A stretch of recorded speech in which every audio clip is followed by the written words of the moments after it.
Welcome to the deep dive. You're here because you're curious about cybersecurity, right? Maybe even thinking about the Certified Ethical Hacker version 13. Yeah, you're definitely in the right place if that's on your mind. We know these certifications can seem, well, a bit daunting at first. Totally, like looking up at a huge mountain. So, our mission today, to give you a clear path, a map. Exactly. Think of this as your simple, straightforward guide. We want to help you understand CEH V13. Feel good about tackling it. We've broken it down into 5 basic steps. No confusing tech talk, just what you need to get started. Let's dive in. Step 1. What is CEH V13? Right, let's lay that foundation first, understanding what it actually represents. Okay, so CEH, Certified Ethical Hacker. It's from EC Council, and people generally see it as like a good starting point or maybe a boost if you're already in the field. That's a fair way to put it. Entry to mid-level generally. But the core idea, that's the interesting part. It is. It's teaching you to think like an attacker, to see systems the way a hacker would, find weaknesses. But legally, ethically, Exactly. It's offensive thinking for defensive purposes. You see a login page, you don't just see a place to type a password. you think about how to get around it. Right, brute force. Is there a flaw in the code? Can I trick the user somehow? That proactive, almost adversarial mindset is what it builds. And goodness knows, we need that now. Right. You can't open a news site without seeing another data breach or cyber attack. Mm-hmm. Organizations need people who can spot those vulnerabilities before the actual threat actors do. So CEH is trying to equip people for that. Precisely. And V13 specifically focuses on, the current stuff. Hacking in the cloud, IoT device risks, all those smart devices everywhere. Malware analysis too? Yep, understanding malware and using the modern tools hackers are using today. Okay, so for someone maybe just dipping their toes into cyber, what does this actually lead to, career-wise? Well, think of it like this. CEH gives you a really broad picture of cybersecurity. It covers a lot of ground. Like a foundation. Exactly. A foundation that can open doors to roles like penetration testing, actually trying to break into systems ethically, or a security analyst role, assessing risks. Incident response, maybe. That too. Helping clean up after a breach. It basically tells employers, okay, this person gets the fundamentals, they're serious about this field. It's like knowing the main parts of a car, Mm-hmm. what they do, basically. Got it. Okay, step 1, understand CEH. Done. What's step 2? Step 2 is understanding the test itself, the exam format. Right, know your enemy. Or in this case, know the challenge. Knowing what to expect really helps you prepare smarter. It takes away some of the unknowns. So give us the key details. What does the CEH V13 exam actually look like? Okay, so you've got 4 hours. 4 hours. 125 multiple choice questions. Okay. And the content is pulled from 20 different modules. These cover a huge range. You've got things like footprinting and reconnaissance. Because like the initial info gathering, right? Yeah. Scouting things out. Exactly. Then network scanning, finding live machines, open ports. Enumeration goes deeper, finding specific details about those systems. And it keeps going. Oh, yeah. System hacking, malware, web application attacks. It's pretty comprehensive. Wow. Okay. 20 modules. What about passing? Is there a magic number, a score you need? That's a good question, and it's a bit nuanced. It's not one fixed percentage. Oh. It usually lands somewhere between, say, 60% and 85%, but it can shift slightly based on the exact exam version you get. Interesting. So it's more about showing you understand the concepts across the board. That's the idea. It suggests, maybe some areas are weighted more, or they adjust for slightly different difficulty levels between exam forms. You mentioned it's not super technical like, say, OSCP. Can you elaborate on that difference? Sure. CEH tests your understanding of a wide range of tech methods and tools, the what and the why. You need to know how they work conceptually. But you're not necessarily doing complex, deep-level hacking live. Not like OSCP, no. OSCP, Offensive Security Certified Professional, that one really demands deep, hands-on exploitation skills. CEH is broader. So CEH is like knowing all the car parts and what they do, Mm-hmm. while OSCP is like being the master mechanic who can take it apart, fix it, modify it. That's a great analogy. Knowing the CEH format helps you focus.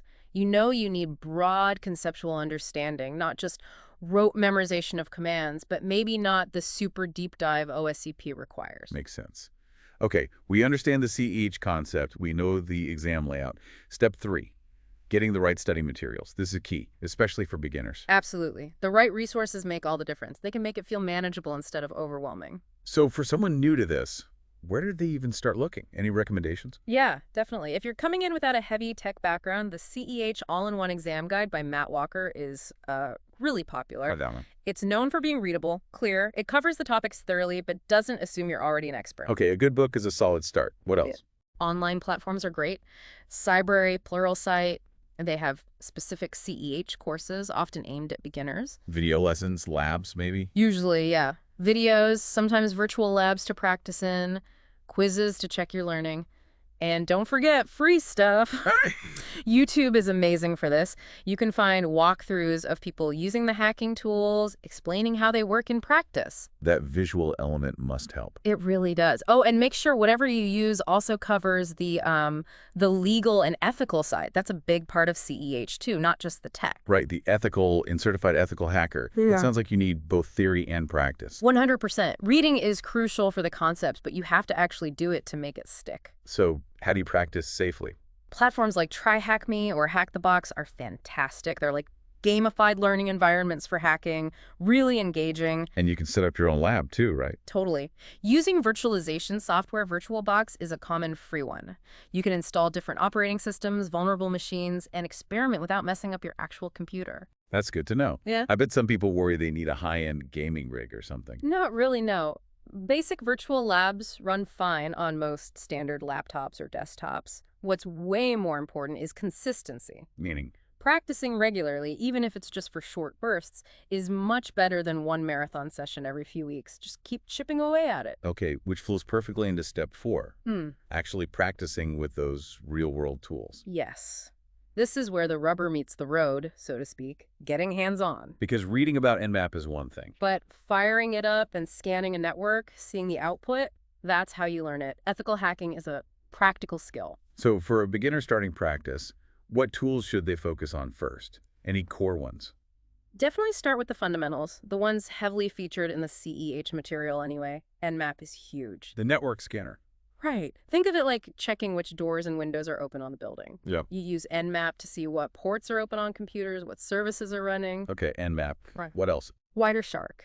That's like listening in on the network's conversations. It captures the data packets going back and forth so you can see what's happening. Sounds powerful. It is. Then there's Metasploit. It's a framework for testing vulnerabilities. You can start simple in your lab. Maybe try running a basic scan against a machine you know is vulnerable. Safely in the lab. Absolutely, only in a controlled lab environment. And for web stuff, Burp Suite is essential for testing website security. And these are all covered in the CEH modules you mentioned. They map directly, so practicing with them isn't just random tinkering, it's reinforcing the exam objectives. It connects the theory to the practice. Exactly. And honestly, even just an hour a day playing around with one of these tools, it builds up incredibly fast. Your confidence, your actual skill. Any beginner mistakes you remember making? Oh, plenty. I definitely locked myself out of my first virtual machine trying to configure firewall rules I didn't understand yet. It happens. It's part of learning. That's reassuring. Okay, theory, study practice. Step 5. This is the pointy end. Booking the exam and staying cool. Yep. Time to put all that hard work to the test. So practically speaking, how does someone actually sign up for the exam? You typically go through the EC Council website directly, or sometimes through an authorized training center if you took a course with one. Just follow their registration steps carefully. Okay. And then in those last few weeks or days before the exam date, what's the best approach? Definitely do some timed practice exams. Why time? Gets you used to the pressure, the 4-hour limit, helps you figure out your pacing. Also, review any quick notes or cheat sheets you made for common tools, commands, key concepts. Like little reminders. Exactly. And, this is crucial, get good sleep. Especially the night before, your brain needs to be rested. So resist the urge to pull an all-nighter cramming. Please resist that urge. Cramming rarely helps for conceptual exams like this. Trust the studying you've done over weeks or months. Okay, exam day. Any tips for managing the actual test? Stay focused. Read each question carefully. Manage your time. Know roughly how much time you have per question. What if you hit a really hard question? Don't dwell on it. If it stumps you, mark it, skip it, move on. You can always come back later if you have time left. Getting bogged down burns time and can shake your confidence. Keep calm and carry on, basically. Pretty much. Yeah. Remember that passing score range isn't 100%. You don't need to know everything perfectly, just demonstrate solid, broad understanding. Right. Okay, so that's the five-step plan.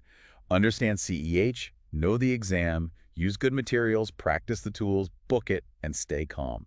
It actually sounds doable when you break it down like that. It really is, especially if you're new to cyber. Just remember, everyone starts somewhere. Every expert was a beginner once. Take it step by step. Yeah. Focusing on building that foundation, learn gradually. Don't get overwhelmed thinking you need to know it all overnight.